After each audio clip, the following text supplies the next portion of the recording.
On behalf of the Professional Baseball Strength and Conditioning Coaches Society, I'd like to welcome you to the PBSCCS Podcast.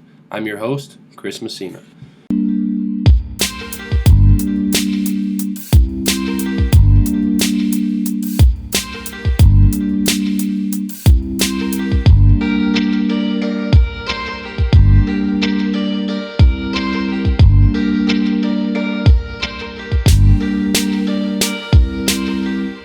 No, I think all three are great, and I definitely want to touch on the last two. But if you wouldn't mind, I do think the first thing that you brought up, uh, I would like to touch on that because over the years, with interns that we've had and just people that have reached out, I think there's a lot of young coaches and future coaches that listen to this podcast, and I think there's an important point that you brought up about players being reliant on you in the weight room to do what they need to do. The example you gave with trusting them to go out and do their conditioning when you're not there.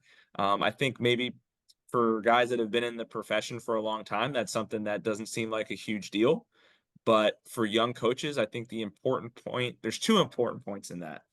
Is one, if your players are reliant on you to execute what they need to execute, you need to think about how that sets that the next coach that has them up for what it is that they need to do. And what I mean by that is if you send a guy, if Logan is in AA and he sends me a guy up to AAA that cannot operate without my guidance and assistance, that is now a handicap to me as a strength coach because you're creating players that cannot do the work without your guidance. That's not self-sufficient. It's not good for the player. It's not good for you because he is only one of 25 to 35 or 30 guys that you have. So if you're creating guys that are reliant on you, you're creating more work for the next guy in front of you. And I think it comes back to that servant leadership mindset and what can I do to make other people's lives better and easier. And I think that falls in that bucket. You need to create players that are self-sufficient. We're there to coach them and we're there to help them. That's our job. But we want to educate them and we want to make them their own coaches. So in the event that we aren't there, they know what to do. It's not to say, hey, I want to teach you to do everything so I can just sit in a lawn chair and drink a beer. That's not it. What is it is you're not always going to be there and they need to know what to do when you're not. Specifically off-season training. There's some guys that just go to the gym on their own. And if you've taught them well, even if they go rogue and do their own thing, like you can rest assured that you've at least educated them with enough stuff to be beneficial. And I think the other piece of it is one of my favorite pieces is that I think the best cultures in sports are player-led cultures. And I had an experience with that when I worked football at Temple under Matt Rule and from 2000, I was there from 2011 to 2017, but with him from 2013 to 2016. And I can tell you single-handedly the reason that we won a conference championship and he went on to do what he did was because he created a player-led culture where they pushed each other. And again, we saw that when I was in Reno in 2022, same group of guys that pushed each other and held each other accountable. And I think to get to a place where that is the standard and that is what drives the work, that's that missing metric I think that everybody's looking for. And I think it ties in with belief. And like you said, a real concrete example, I'm working rehab right now, and Tuesdays and Thursdays we do a county fair mobility session out on the field.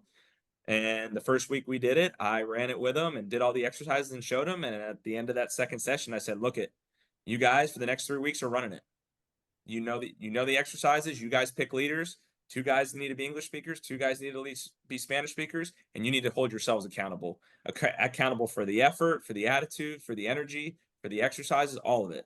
And I'll tell you what, it's the coolest thing in the world when I can go take a group of other guys that need attention for running mechanics and I see them running on field 3 and coaching each other up and hooting and hollering like that. That to me is the pinnacle of success in our field, where you help create an environment with the players to where they lead each other and hold each other accountable, because you're not out on a diamond with them. You're not one of those 9 guys.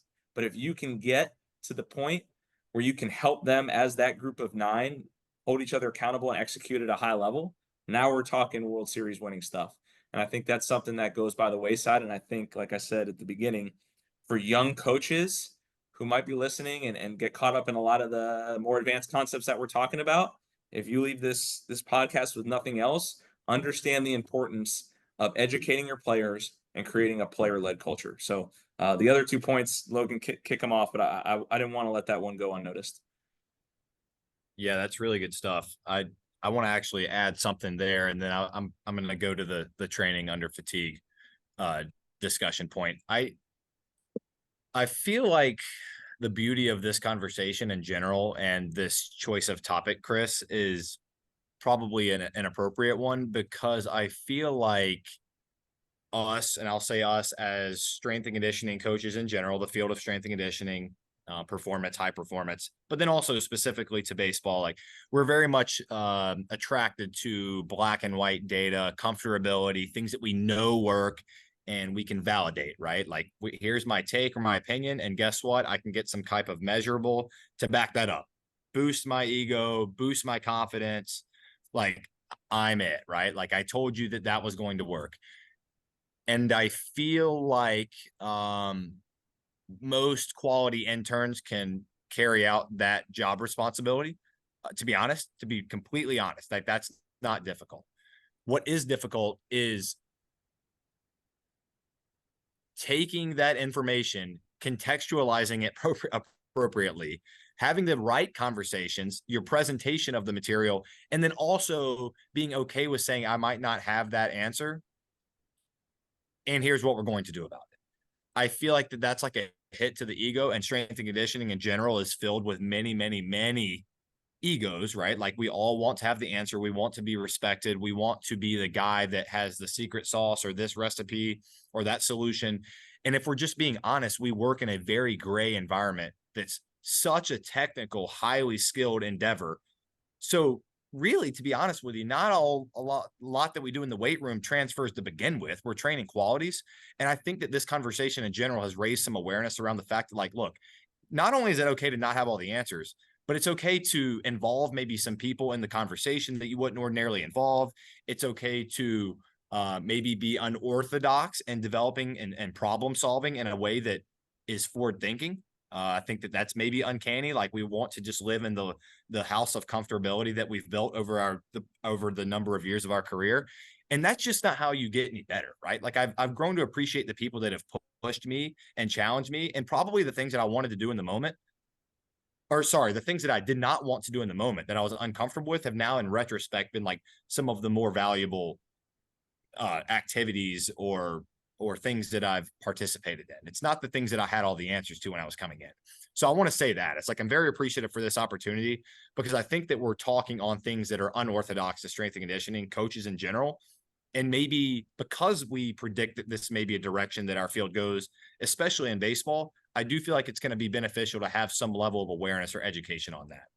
So maybe there's more things to come in that regard. To your point specifically, and I'm going to be short here, of training under fatigue, man, we got a lot of smart shit here. You guys have a lot of smart shit. All right. Training under fatigue, I do feel like that it is underappreciated, Chris, to your point. I feel like that very little of our game actually happens in an optimal state. Like there's only one first inning. There's only one first AB where your heart is racing and you probably aren't in your flow state to begin with. But let's just say that you're physically fresh, right? Like let's just take a perfect world scenario. Whatever, I'm feeling good, no fatigue. Okay, well that only happens maybe if you're lucky once per game, right? Once per night, once per week, once per month, whatever. So I feel like to only train or to think in a state of mind that's, hey, let's just focus on being in our optimal state. Yes, that's important, but we're also neglecting the 95% of the time that we're not going to be in our optimal state. And what are we going to do about it? How are we going to train ourselves to find some level or degree of comfortability within that? Nate and I know, because I'm very familiar with the way that Nate trains some of his guys from a heart rate standpoint, utilizing some of the heart rate metrics, heart rate zones and such as an example of a way to utilize some objective data and training, conditioning protocols, if you will. It doesn't have to be standard issue conditioning, but it's a way to objectify some of our training methodologies. And this is just an example from a conditioning standpoint where we can challenge guys and put guys in a environment that is going to be more representative. It's not great, it's not perfect, but more representative of what they're going to be asked to do. We could take the next step and strap them up when they're out onto the field, when they're on the mound, when they're in the cage, when they're in the turtle, whatever it is. I mean, there's more tech now than ever that is readily available to measure heart rate. A lot of orgs use GPS monitoring that gathers heart rate data. almost everyone has some type of like Whoop band, or ring, Apple Watch, you name it. Someone in some places got a measurable that can help us be a little smarter in our prescription of training under fatigue. And the first thing that comes to my mind is our heart rate data and how we can be a little more specific, and we can just be better in general at representing what it is that they get to in game, but then training at that intensity. So that way, when they approach that intensity in game, when they feel that first feel in game, it's not foreign to them. They're comfortable training in that way, or at least feeling that way. So now their focus is pulling back, and it's more reserved, and their focus can be on the task at hand and not on how their body is feeling in that moment. Yeah, I like that. And I think maybe a different angle on it. I think that's, to me, it was when you mentioned training under fatigue, I think there's two ways to look at it. It's acute versus chronic fatigue. So like Logan, I think I like in my own vocabulary, I would categorize what you're talking about as like acute fatigue. Like how can you train and operate when you are gassed, or like that is the intention. The intention is for you to get to a place in the weight room or in whatever training you're doing to be gassed and still operate. I think the other layer of it is the chronic fatigue. Like you said, 162 games, traveling all over, you're never going to feel good. I say, I say to our guys once a year, like it's coming up February 14th.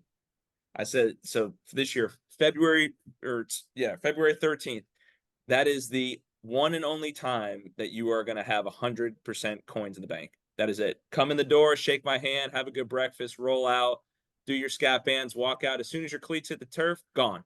That is the last time you're going to feel 100% until a calendar year from now. And it's being able to be okay with, hey, look, I'm not going to be 100%, but I need to develop a routine that I can stay committed to get my work done, so I can sustain the level of athleticism, strength, power, you name it, that's going to help me be the best player that I can be. I think too many players, oftentimes some of the young ones that don't know any better, they're operating under this false assumption that, I got to feel good. I can't do too much. I got to feel good. I got to make sure I feel good for the game. And it's like, okay, well, if you do that, maybe for a couple of weeks, you get that super compensation, right? You trained hard in the off season, you pull the reins back, boom, super compensate.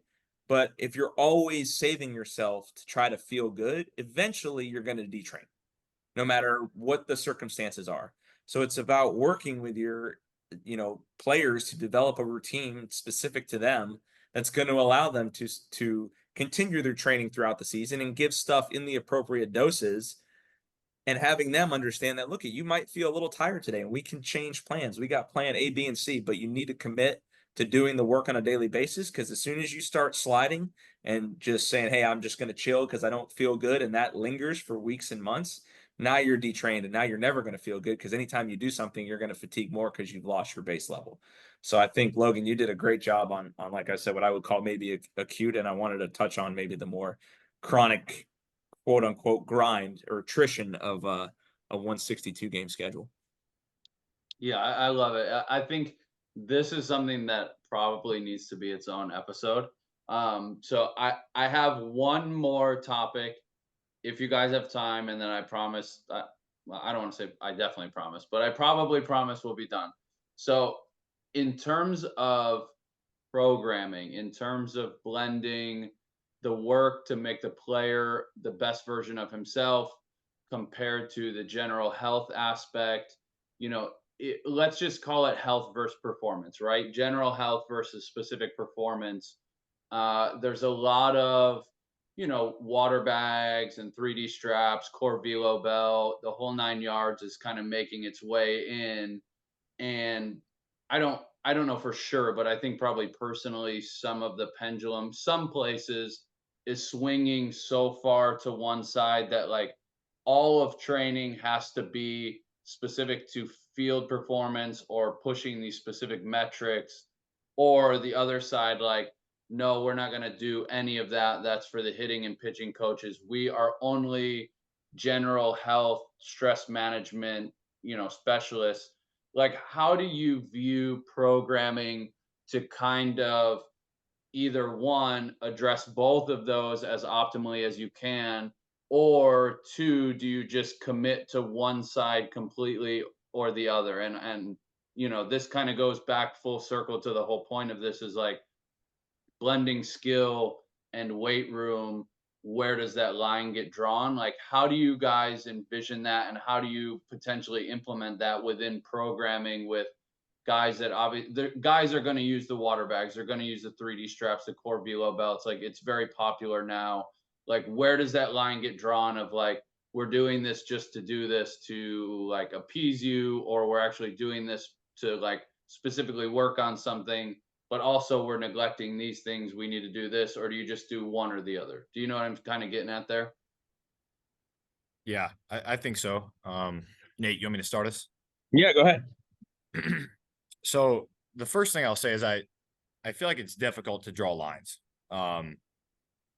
I just feel like that's difficult, just in general. So I'd say it's unfortunately case dependent in some cases. I do feel that there needs to be some sort of integration. I hate to use the word balance because it's not a 50-50 split. It never is a 50-50 split.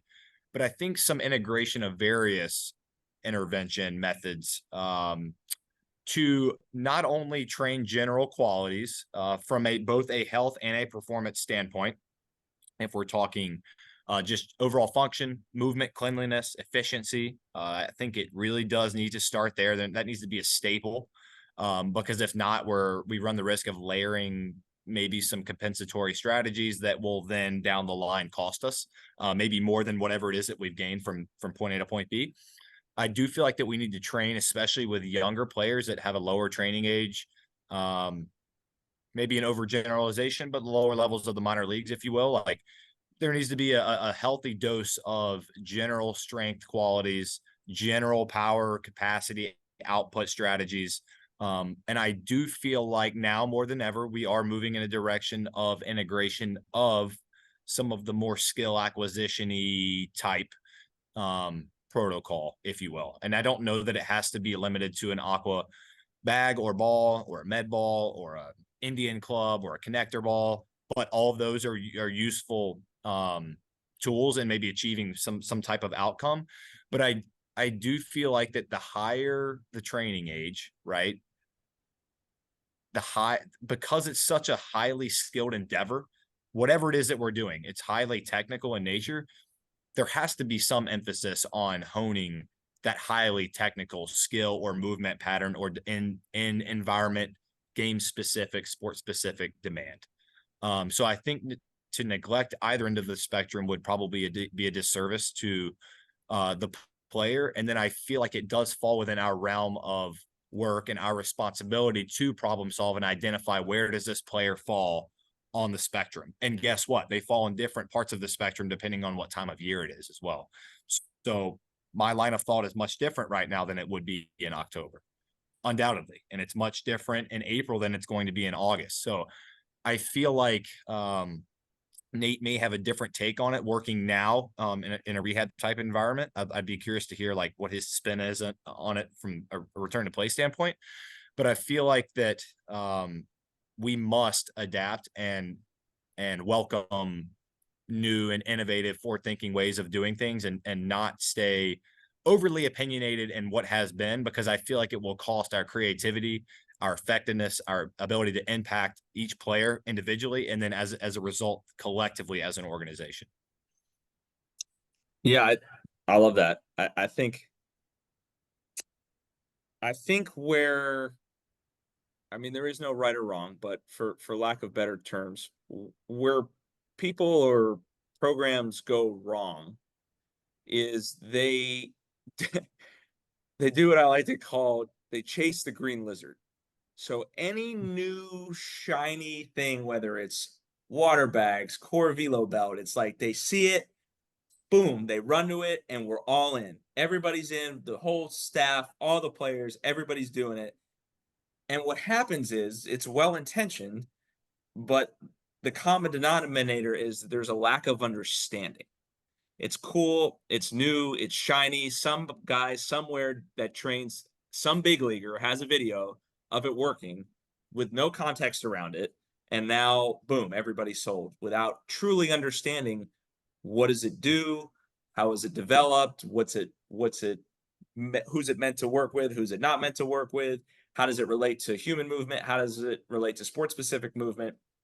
So I say all that to say, I think all of these things are super valuable and they do have a place in our program. I wholeheartedly believe it. We have to embrace these tools because they are super valuable. We use several of those tools and every single day in our programs. But I think that the value in them is really understanding what, like I said, what it is that they do and where they fit within your offense. So kind of to touch on what Logan was saying is we need to understand what it is that we believe in and that we do and have all these different groups of coins. And then those coins are going to be allotted differently based on the needs of that player. So you might have a guy in the big leagues that he is big enough, fast enough, strong enough. Like he might have more 3D strap and aqua bag and core velo belt work because the engine is built. The spinners are on the Ferrari. He's ready to go. He just needs a little oil change. That's it. Maybe the alignment's off.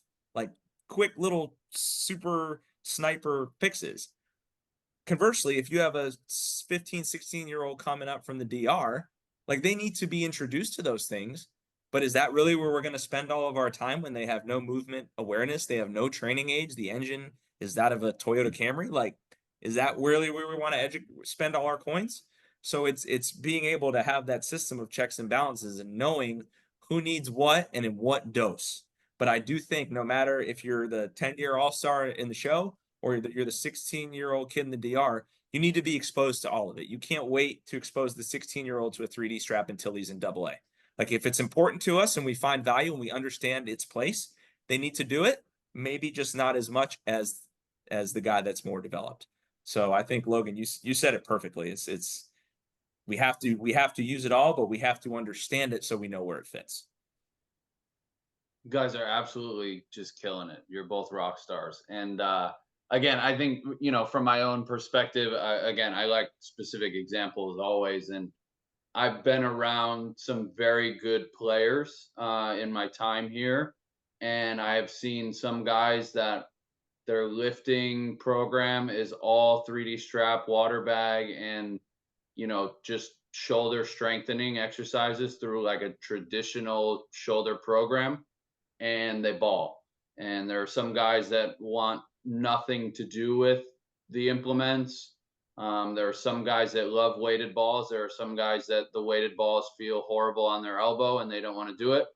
And either way is okay. And I think to your point, Nate, is more of understanding why you're doing something, understanding the adaptations that you're trying to drive, and really using whatever tool is one at your disposal and two is the best fit for getting the most out of that person and trying to really get those adaptations, whatever they may be. And whether it's a 3D strap, a water bag, a traditional barbell, kettlebell, dumbbell, a med ball, body weight, we can do it. And I think that's the beauty of strength and conditioning coaches in baseball.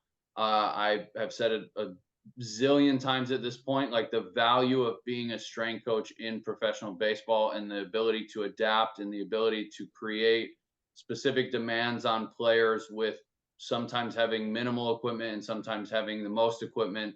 We all went through the COVID era where we were, giving guys programs with body weight and cinder blocks, and it worked out. You know what I mean?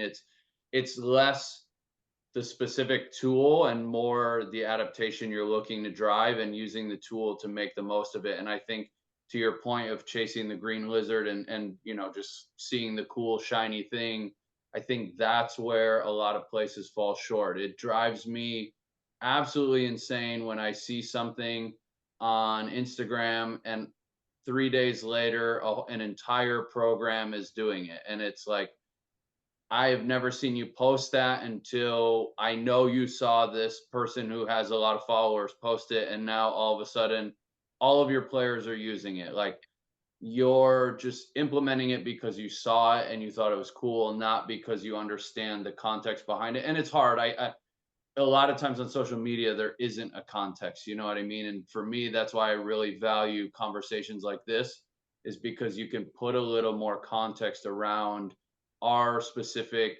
situations. And if I had this exact same topic with people from 2 or 3 other different organizations and I ran this episode 3 or 4 times, the context for all of us is similar in the sense we're all in pro ball, but difference in the sense of the resources allocated to us, the affiliates that we have, the players that we have, the philosophies that we're trying to implement as an organization. And none of that is right or wrong as long as we understand this is us, this is our organization, this is what we're trying to maximize. And we would really love every player to use the water bag. And even if every player uses a water bag, it doesn't have to be the same exercise, right? You might do lunges with it. I might do some aggressive swinging drills with it. Somebody else might do some single leg RDL stability. Like there's a million ways to use even that same tool that goes out and branches out. And I think for us, we've understood that for a long time, that like adaptability is so key for all of us. So when coaches come to us and they're like, we want everybody to use a water bag, we think it's valuable, like train them with it. And it's like, okay, well, as long as everybody's not doing the same drill because you saw it on Instagram, but more we're using the tool because we think it has value for the stability purposes or whatever the case you want to say, that goes a lot farther for me. And I think that's where I mentioned earlier, some of the coaches are starting to catch up to us, is like they see these tools on social media, they come to us. I'd really love for our guys to use it. How can we implement it best within the individual context? And then boom, that's kind of that golden ticket of the blending the skill in the weight room. And then, like you guys said, case by case, some guys might be 90% water bags and 3D straps and 10% traditional strength training. And some guys might need 90% traditional strength training and 10% water bags. And some guys might have the same, breakdowns, but they might be doing different exercises with the tools. And finding that sweet spot, I think, really is where we can make a lot of impact. And I think that's where the game's going. And I think, to be honest, we knocked it out of the park. And I say I mean, you two really knocked it out of the park. I've taken pages of notes here. So thank you for at least an hour and a half, maybe 2 hours of your time, even talking beforehand. Before we shut this down, is there anything we missed? Anything else you want to touch on? Anything else that if, people fast forwarded to the end, like, these are the points I want you to take, and then I promise we will shut it down. Kick it off, Logan. No, you shoot it. I know you got something. I see you grinning. Yeah, we see the smile. So you got something for us. No, I think, if people fast forwarded to the end of the episode, I would want to leave them with one thing, and I think that it kind of encapsulates everything that we've talked about, and it's more pointed at those young professionals that are either young in pro baseball or just trying to get in, or whatever field that they might be in within strength and conditioning. Is I think we've talked about all these cool things, but it always comes back to the willingness to put yourself out there, the willingness to be vulnerable, the willingness to check your ego, the willingness to be okay with failure and learn from it, and the willingness to know that even in a results-based world, you need to be okay with falling in love with the process and learning the methods to then get to those results. I see a lot of people, we have young people on our staff and again, interns that come in, they're so fixated on doing everything right, just like the textbook says, just like the manual says, just like the teacher at the course says. And they're so caught up with the exercise, they're not grasping the concepts. And once you understand the concepts in anything that you do in life, once you understand the why with anything that you're doing in life, now you have the freedom, the creativity to create things based on the constraints that you have in everyday life. So you talked about the affiliate. I think the affiliate setting is the best microcosm of the point that I'm trying to make. You might not have a barbell or a thing to hook a 3D strap to, or you might not be able to bring a water bag on the plane, or whatever it is. If you understand what it is that you're trying to do and trying to accomplish, you can then let your creativity take over and accomplish those things in countless ways. So if there's one thing that the people listening can take from this, specifically the young coaches, it would be that for me. That's great. That's a really good piece of advice, Nate. Now, and I'll add something here that's, I think, piggybacks relatively nicely. And I hope is a summation of not just what we've talked on today, but then just our just being a coach and a strength and conditioning coach in general, I feel like oftentimes we can get a little misguided or lose our path when we start to dig too deep into all these different like crazy avenues of this and that and this because we want to get to that place over there. And I feel like oftentimes we lose the reality that the player is the centerpiece, the bullseye of all of these things that we're doing. I know, and I'll speak to my own career. I feel like at times, and I have to, pull myself back. At times I am so driven to dig on this, do some research on that, do that continuing ed course, program this perfect program that, oh, by the way, is never going to be carried out the way that I program it. I have to sometimes bring myself back to, and I ask myself a question of how exactly is this going to impact the person who's carrying this out? In our case, it's one of our players, right? And I feel like at times, like I lose sight of why it is that I'm doing what I'm doing. And as soon as we adopt any type of selfish motive or any type of thing that actually pulls us away from the player being the centerpiece and the driver behind what we're doing, I feel like those are the times where I've gone astray. So my piece of advice would just be like, above all else, and whatever it is that we choose to do, whether you traditional weight train or you do strictly aqua ball drills or you aren't even a strength and conditioning coach at all, whatever it is that you're doing, come from a place of service. How can I help you today? And keep that individual at the centerpiece as the bullseye of our equation here, because that's the way that we're going to optimize our duty and our responsibility as an influencer. And in our case, we're just a strength and conditioning coach in professional baseball, right? But we're here to help guide, educate, and mold these people's lives. Yes, at the field, but hopefully maybe in some form of way as well. So keep those people as the centerpiece and the why behind why we're doing what we're doing. That'd kind of be my one takeaway. Guys, I appreciate your time, your friendship, everything so much. Just your willingness to be open to talk on this, and I think we could probably keep talking forever. This has been really, really good, and I want to wish you guys the best of luck this year. Obviously, spring training's coming up soon. Try to enjoy the last little bit of free time that you may or may not have, because Nate, like you said, on February 13th, not only are the players not going to feel 100% the rest of the year, but neither are we, and we have to make sure that we take care of ourselves and our families as well. Good luck with the season, Nate. Good luck with the new position, and we'll talk again soon, guys. It's been a great podcast. This has been an awesome episode. I've taken a ton of good notes, so thank you so much to you guys, and we'll talk soon. Okay. Appreciate it. Thank you. Thanks for the opportunity, Chris. All right, everybody, that's going to conclude part 3 of this interview with Logan and Nate.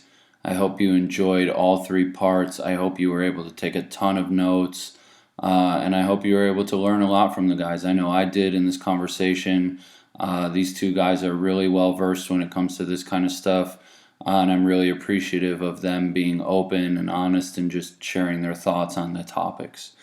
3 things that I took from the guys in this episode: help foster an environment where players could coach each other even if you aren't there.